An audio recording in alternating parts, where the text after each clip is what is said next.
ti joni ɗo e haalirde moɗon piinde radio ko ɗin waktuji 13 joni e nder dendagal wettagol leydi Sénégal. bandiraɓe musidɓe tedduɓe hettiɓe heeɗiɓe yonti jonde meɗen mawde kabaruji ɗemgal Pulaar.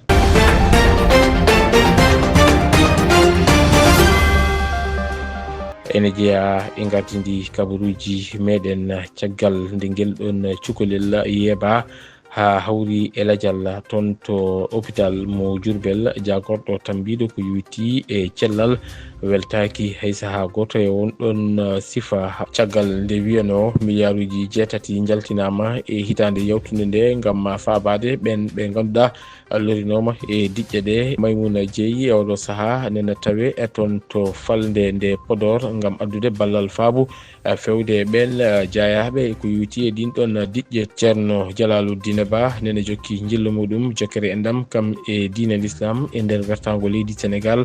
caggal toon to falde nde Dagana e oɗo saaha omo tawe toon to falde Podor ɗo o jaɓɓa e jamma beddo toon to wuuro wiyetengo Ari Fundu. Kabaruji caggal leydi kam e kabaruji coftal balli ko ɗum woni ko uddata jonde meɗen kabaruji. bandiraɓe musidɓe tedduɓe ɗum e ko wona ɗum kala nana e nder kabaruji ɗi so tawi on cabbima joni piren pacciren.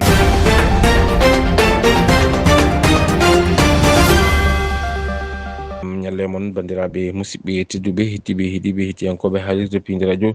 sawtol ngol neɗɗo foɗɗo e Anne Maris Villa 92S to karallagal ngal wonanen toon ko Seydina Oumar Boun Khaddab Diop ɗo yeeso haalirde ko musidɗo moɗon Djiby Dieng. kabaruji men e ɗemgal Pulaar hono no mbirde nde gardindi kabaruji ɗi jagorɗo tambiɗo ko yowiti e cellal ene wayno kanko o yonnani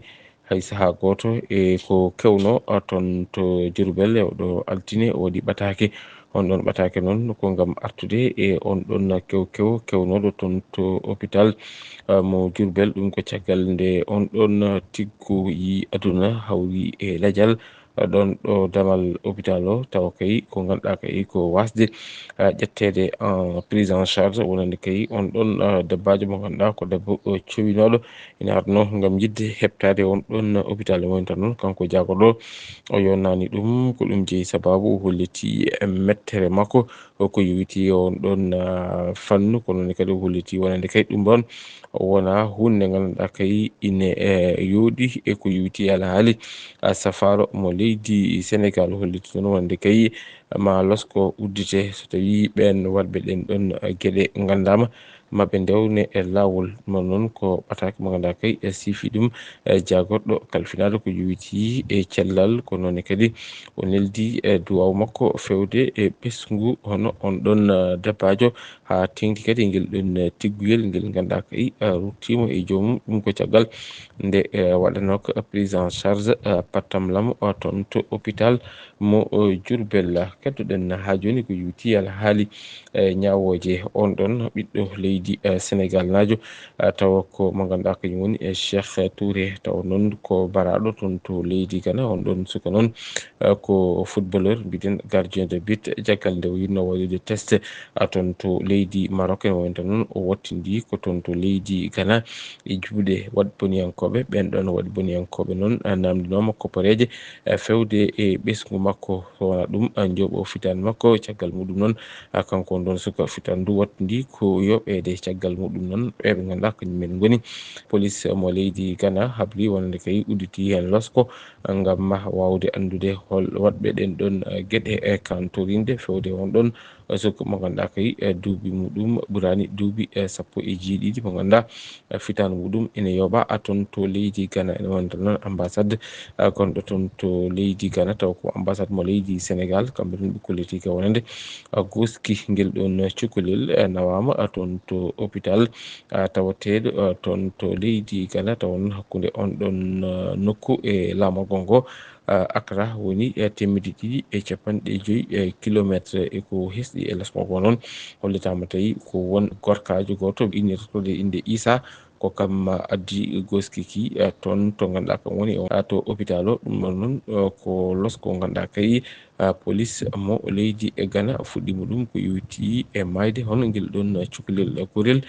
biyetegel mo ganduɗa kam woni Cheikh Touré. Pindi radio kalen ko yiwiti e safaro on organisation humanitaire cohésien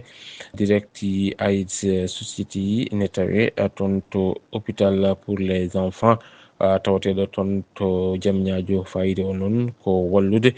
ko ina tolni e temedere suka ko yiwiti e safaro mo alda e jobdi ɗi ɗon safaruji noon ma waɗa toon des consultation ko yiwiti e ɗum mo ganduɗa kañum woni chirurgie hani e ko wiyete ko pédiatrique kamɓe noon guila ñande sappo nduɗo lewru ndu gonɗen haɓene goni e toon to on ton hôpital ndun ɗon suudu sawridu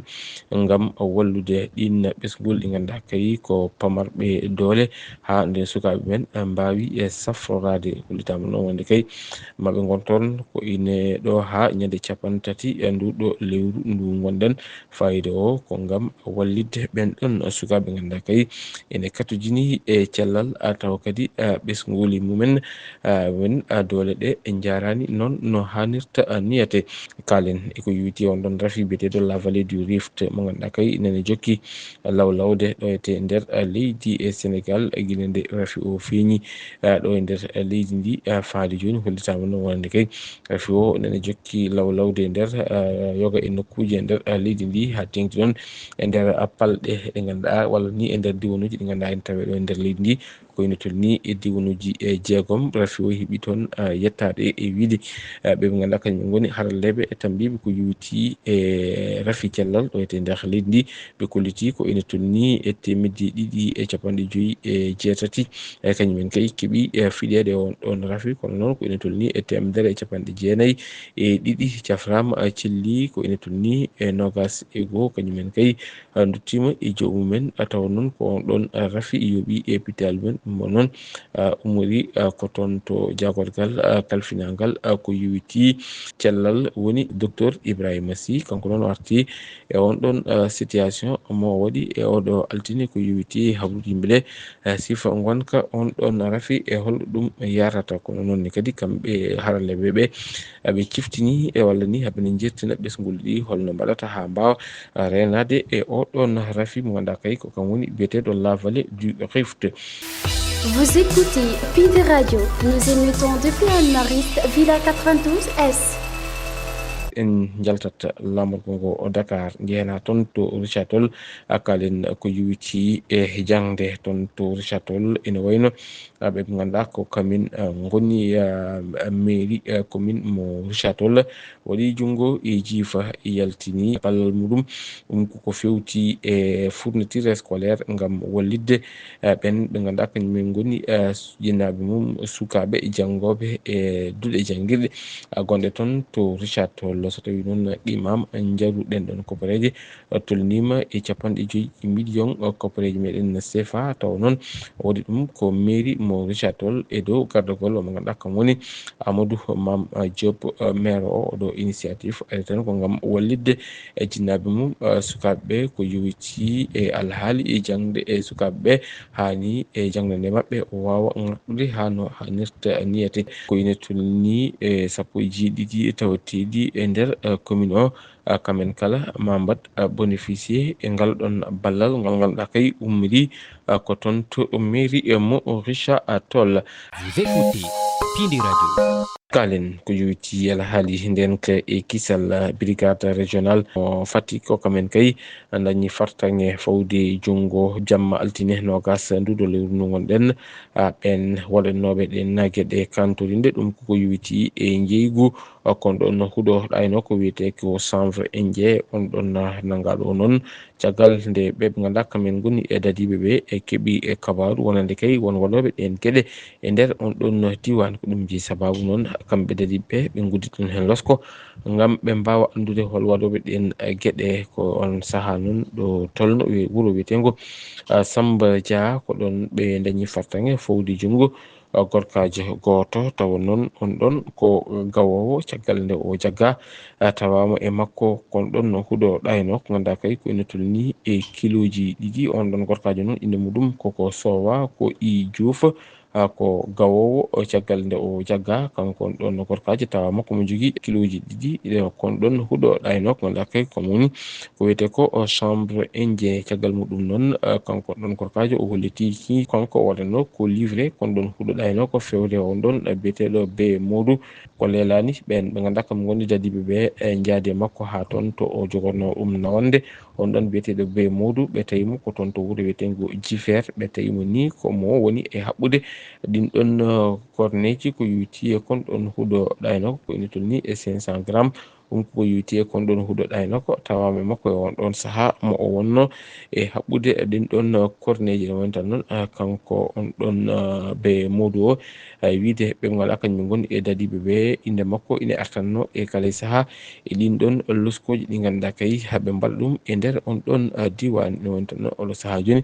kamɓe ɓen ɗon ɗiɗo kala haɓene e juuɗe dadiɓe ɓe. Pindi radio eɗen kopareje koko yuti eɗen ilameje ne wayno o mo ganduɗa komo woni Maymouna Dieyi jagorɗo o kañum ine tawe to e oɗo saaha joni toon to falde nde Podor ɗum ko caggal nde ummi toon to Ranerou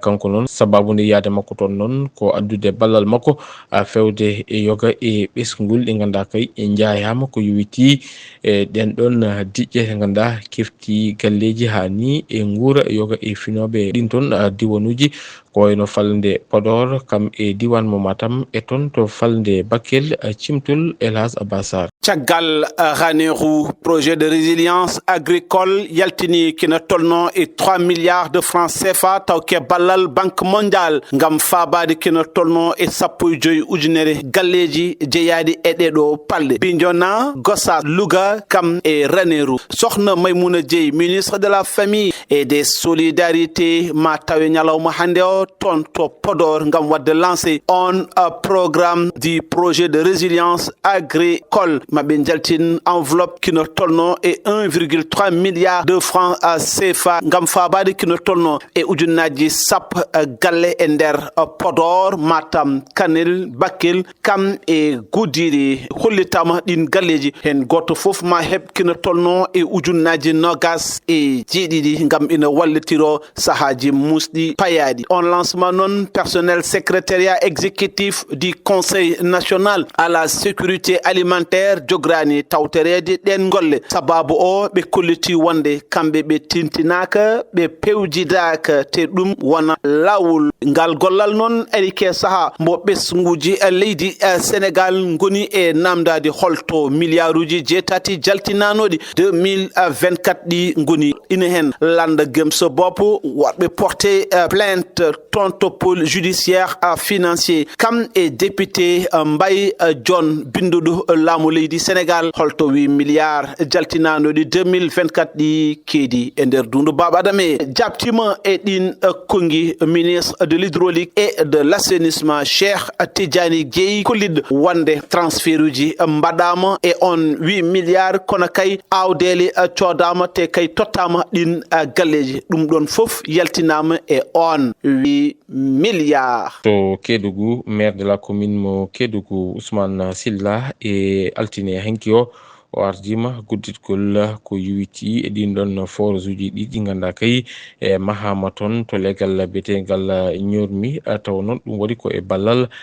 partenaire mabɓe e ɓe ganduɗa kay ko on ɗon société minier e biyeteɗo Sabadola Gold Operation ɗum noon waɗi ko altine hanki o toon to Kédougou en ketoto hen maire de la commune mo Kédougou Ousmane Silla yetti haala makko ko Alassane Seydou Fall. Hande eɗen welti kono weltare men nden no woodi goto walluɗo en on ɗon noon mi yejjitatama ko woni EGO ko yiiɗa o golle kadi iɗa wawi jonnude goɗɗo daron kon to watton mais golle ɗen hara moƴƴani se ɗen galle moƴƴani noon on ɗon haray moƴƴinani jama weltotako ɗe golle ɗo ko yiɗon ɗo hande ko forage solaire waɗa ɗo équipé fof entreprise ton ɗon kadi mais yejjitatamo ko woni entreprise la villageoise e directeur on ko monsieur Diaro miɗo salminamo ko conclusion tum haala an jutata par ce que ko yiiɗa o ko Allah wona min de Allah waɗi hande ko e juuɗe amen ɗum ɗo rewata alhamdoulillahi rabbil alamin haalaji buy waɗama mi inni muñƴoɗo e tum si Allah jaaɓi waɗete ha no moƴƴira hande waɗama komi ñagoto on noon kadi ɗum ɗo sen ƴetti en jonike juuɗe mum bonata sen welsindike noon yaway bonde donc miɗo tori on onon comité quartier on toppito ɗon o forage ha moƴƴa ko heɓoton nder kon entretien on waɗa suivi vraiment hara ko moƴƴi ɗo donc vraiment mi weltanike on jarama fota vraiment miɗo welti kalen ko yowiti e on ɗon circulaire mo jagorɗo tambiɗo ko yowiti e nden ke kisal kam e gueɗe e nder nderiji woni ministre de l'intérieur caggal nde o ƴetti pellital ngam ittude ɓen ɓe ganduɗa kañumen goni yeeyoɓe e dow poli ɗi hani e waɗoɓe hen golle goɗɗe ene woni tan toon to falde Podor to commune mo Djoum toonne kadi ɓe natini ngam ittude ɓen ɓe ganduɗa kañumen goni yeeyoɓe e dow boli ɗi hani e ɓen ɓe ganduɗa kañumen goni waɗɓe équipé yoga e nokkuji taw noon gonka ka toon fewani bon noon ko ngam yidde yuɓɓitinde ha e ƴellitinde gonka ka eko yowiti e yoga e nokkuji e nder leydi ndi ha tengtinon e ɗen ɗon guure mawɗe ko ɗum jeeyi sababu toon to commune mo Djoum équipe municipal o e gartugol secrétaire municipal o kamɓe noon ɓe tillinoma e ɗin ɗon booli ngam wadde sensibilisé woni tan hirjinde ɓen ɓe ganduɗa kañumen goni e jooɗiɓe e ɗin ɗon nokkuji taw ko fotɓe egguinede nde mbaɗata feere ƴetta kaake mumen mbawa ummade ɗin ɗon nokkuji so wona ɗum koko guittete ɗin ɗon nokkuji on biyeteɗo Djibril Diallo secrétaire municipal mairie mo Djoum ko kanko woni ko kettoɗen ƴetti haala makko ko musidɓe meɗen Saydou Mamadou Dia. hande addunoɓe ɗo fuɗɗade processus déguerpissement ittuɗo yimɓeɓe mais noon min jaadini ko gueɗe ɗiɗi wadde sensibiliser yimɓe yiwde mabɓe hirjinde ɓe e aussi ko ganduɗa ni wawi iwde ɗon ɗon itte ko wawi iwde ɗon ɗon wiye yo jaaha ha janggo walla ɗo yontere itte fuɗɗama noon min mbaɗi presque artère uji ɗi foof kalko ganduɗa kini itte joni joni tama ko ganduɗa wawa ittede joni joni ɓe dokkama ko wiyete ko sommation te sommation écrite ko ma waɗe ɗo e hande walla janggo moni fof ma heppo ko ma ɗum heeɓi ha gasni sabbo noon koko arata refande sina ara noon ɓe kalanta hay goto déjà ɓe mbaɗama sommation yooɓe gummo ɗo ko ɗum wonno hande garagal maɓɓe garagal ngal aussi ɗumni koye laamu ummi koye ministère de l' intérieur ine tello maintenant wi ko kala ko ganduɗa ko guure mawɗe ene foti dañde yonde ala kala ko ganduɗa kina sofna koɗoto ɗe foti ko ittede ha laaɓa min ƴeewi ne ittete nde ko heewi hen ko menuiserie métallique en walla soudeur en walla waɗoɓe ponoji menuiserie bois ko ɓeɗon wiya mais kamɓe aussi eɓe jaadi hen kono aussi wonko ɓe namni vraiment ko waɗede banggue goto ɗum aussi min kaldi hen e préfet inchallah conseil oɗo garo so Allah jaaɓi min nannu ɗum e ordre du jour pour so yonti waɗa ɓe daña délibération wi ko wayno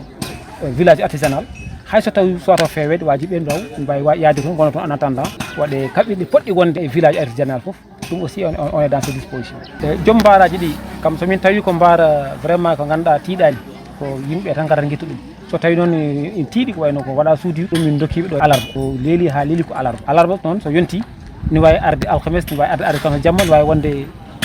hay goto haalantaki mane tracteur o arata pour no kam koko arata e ngal ɗon jaɓɓal joom légumaji ɗi wonko waɗano pour mabɓe engrais mawɗo gonɗo nder jeero jeere liɗɗi wonnoɗo idano ɗon min batti ɗon mbara mawko kala ko ganduɗa ko yeeyoɓe légume walla so yeeyi ha gasni ƴetta bagage ko jaaha par ce que min mbawa wiyede permettre aussi guitteɗa ɗon garta ɗon janggo e jaam sa accama ɗon ɗiggo a accama ɗon ɗiɗi so yiiha a wiyaɗo aɗa wallina finoɓe e nder falde Podor beltima e garagal ceerno Jalaluddin Ba ɗum ko caggal gunɗon jillu ngu woni wadde jillu diine l'islam kam e jokkere enɗam caggal nde o jofni toon to falde nde Dagana kanko ceerno Jalaluddin Ba e sete makko ɓe natani falde e Podor ɗo ɓe puɗɗori to wuuro wiyetengo Hamme Dulo ɓen fofiroɓe dental Daka kolliti weltare mumen e garagal toon ceerno ɗum ɗon waɗi ko ñande alet 19 lewru ndu gonɗo wuuro noon gueɗe kewɗe ina ngakki toon ina hen suudu safrirdu laabi kam e réseau o téléphone caggal muɗum noon ceerno Jalaluddin Ba jokki lappol muɗum o jaɓɓama to Diagnum wondude e guure kewɗe o jofti e ñalawma hanki o ko toon to wuuro ene wiye ari fundu cimtol ɗaha Moussa Ba caggal balɗe 10 e nder falde Dagana ceerno Jalaluddin Ba e ngol lappol makko diine l'islam jokkere en ɗam o natani falde Podor e nder diwan bo Saint-Louis o fuggiri nden falde koto wuuro ene wiye Hamme Dulo e nder commune mo Ndiayen Penda Aw ɗum ko ñande alet 19 lewru ndu weltoriɓe e jaɓɓade ɗon ceerno Saydou Mangal joom wuro ngo weltare nde kay hay goto anda noon foti ko 2010 bamu arno ɗo min keɓɓi ɗum ɗo guila subaka ha hiiri e weltare nden min dañno nde hande kadi ndi ɗimmotiɗo rewɓe amen sukaɓe amen jikkinaɓe wonɓe pop ceedima hande Jalali Dine pop hakkillaji mumen coodima Madina Gounass duuɓi 32 mbiɗa yaha toon daka kaw jaaƴ on tottuno amen daka guel men goni leyɗe ɗiɗi ha min goni dakaji waɗaɓe dakaji 7 ngoɗo wuro hamme dulo tawetengo e tundu Thile Boubacara falde Podor ina ngakka gueɗe kewɗe ina hen ko yeti e cellal réseau hani e laabi dispensaire nayi ɗo guila laamu Abdoulaye Wade nde waɗa ɗo docteur gonnoɗo hon yeehi ɗo nayi ɗo guila nden ha hande nde heeliɓe min dañani cafrowo e nden ɗo jooɗi caɗele goɗɗe ɗe ko antenne réseau hay sa yiiɗi noddu neɗɗo a heɓat min kalni sous-préfet min kalni pop belma daña ɗum horima ɗo daña dispensaire nayi ɗo udda beela min nawa Thile walla min ɗo noon ñawɗo ha tawa ndiyam no woodi koraɗa nawde ñawa ɓe min ñaagui laabi ɗi yo mbaɗe min dañi réseau ji antanaji nde ceerno Jalaluddine Ba woyni ɗon o ñaltoyi ko jañum galle ceerno Bocar Dade ɓoyɓe e jaɓɓade moƴƴuɓe ceerno Boubacara Kane goto e hilifaɓe galle o nde gonɗen ɗo ke galle jikanaɓe men funeɓe ɗiɗi ceerno Alhousseynou Dade e ceerno Alhassane Dade e ceerno Bocar Dade garal ɗo ceerno noon so tawi ko Allah wonko suftinirata en ki heewi guila ceerno mawɗo hoore mum ha yetti e ceerno men ceerno Amadou Tidiane Alhaji Mouhamadou Saïd ko caggal takkusan ceerno Hirdi rewi dimat e Thile Boubacara jaɓɓiɓe no feewi caggal mum ko kaaƴon o ƴañi o jofti koye ari funda ma o dawɗo hande e o talata o ñallo e décolleté ji so hirdama rewe Donnayi e Guiya joftoyte ko Podor lamorgo falde nde Ɗaha Moussa Ba ari funda Pindi Radio. Allah jarama a jarama Ɗaha Moussa Ba konngol ma cimtol uddi jonde meɗen kabaruji nder leydi joni palen koye kabaruji caggal leydi Pindi Radio la page internationale kabaruji caggal leydi e Pindi Radio puɗɗotoɗen kabaruji meɗen caggal leydi ko toon to leydi Côte d'Ivoire laamu ngu kam e gendarmerie mo leydi e Côte d'Ivoire arti ngam laɓɓinde ko yowiti e mayde on ɗon officier mo ganduɗa kay gonno ko e gollal muɗum taw noon on ɗon officier o liggotono koye on ɗon escadron gendarmerie tawateɗo toon to leydi Côte d'Ivoire kanko on ɗon noon o hawri e ladial ko altine hanki nogas nduɗo lewru ndu gonɗen ɗum ko caggal nde wonno wadde intervention e ngol ɗon bolol ngol ganduɗa kay ko ummade Agbo ville faali toon to Grand Yapo ha toon to wiyete Azaguiye ene wiide ɓe ganduɗa ko yimɓe goni tottirɓe kabaru ɓe kolliti kanko on ɗon debbajo ne wayni ko pellaɗo tawa noon ko yimɓe ɓe ganduɗa kay ko buumiɓe jeesi mumen ko kamen ɗum goni ko guddite makko kure e condi ko ɗum jeeyi sababu yoɓade e fittandu won ɗon debbajo to leydi Cameroun toon de ha joni haɓene cabbi ɗin ɗon résultat ji woni ɗin ɗon jincuɗi ko yowiti e ɗin ɗon sumgoji e lefol laamu taw ko résultat définitif o ene wonta noon omo ganduɗa kam woni candidat goto e candidat ji ganduɗa ko jeenoɗo e ƴamgo o lefol laamu toon to leydi Cameroun omo ganduɗa kam Issa Ciruma Bakary kam de ha joni nena waɗa revendiqué woni tan nena hollita ko wonde ko kañum kay fooli e ɗiɗon sumgoji lefol laamu baɗɗi toon to leydi Cameroun toon to leydi République démocratique di Congo ɓe ganduɗa kañumen goni leydi Congo kam e leydi Rwanda oɗo saaha haɓene tawe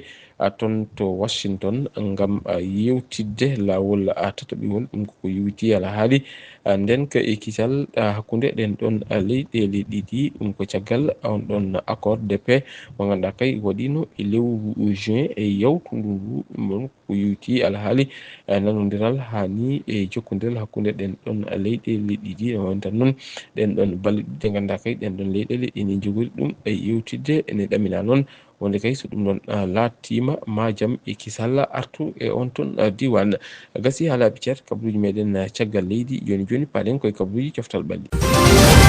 La page sport sur Pindi Radio kabaruji coftal ɓalli e Pindi Radio kabaruji coftal ɓalli kalaten koko yowiti ela haali Ligue des champions européenne mo ganduɗa kay ma fettu ñalawma muɗum tataɓijo e ñalawma hande o ma uddite sanga waktuji 16 pawɗi hojommaji 45 FC Barcelone ma huccidir e Olympiakos sanga 19h ɓe ganduɗa kañum goni Bayer Leverkusen ma huccodir e Paris Saint-Germain. Villarreal mo Pape Gueye ma won hakkude muɗum e Manchester City. ɓe ganduɗa kañum goni Union Saint-Gilloise ma huccodir e Inter de Milan. Copenhague wonata ko hakkude muɗum e Borussia Dortmund. Atletico Madrid ma ya jillu toon to Al Emirates Stadium wonata ko hakkude mabɓe e Arsenal. Benfica kamnene ma huccodire on ɗon équipe mo ganduɗa kam woni Newcastle United. PSV Eindhoven huccodirta ko e on ɗon équipe mo ganduɗa ko kam woni e Napoli. Bandiraɓe musidɓe tedduɓe hettiɓe heeɗiɓe gasi ha laabi ceer kabaruji meɗen nder caggal leydi kam e kabaruji coftal ɓalli. En jetti en jarni dendagal wonnoɓe hen juuɗe men ha kabaruji ɗi mbawi latade ko noon jettirɗen rédaction mo Pinde Radio. En jetti Elhaj Abassar to juɓɓudi kabaruji. En jetti ɗen kalirɗe cengodiɗɗe meɗen ko noon kadi jettirɗen Seydina Oumar Boun Khaddab Diop gonɗen to karallagal ngal aadi meɗen e kabaruji wonata ko janggo soko gueno haaji ɗo e nden min bon jokke ɗoftade kam e rewidade programme uji ɗi Pinde Radio. Allah jarama on jarama.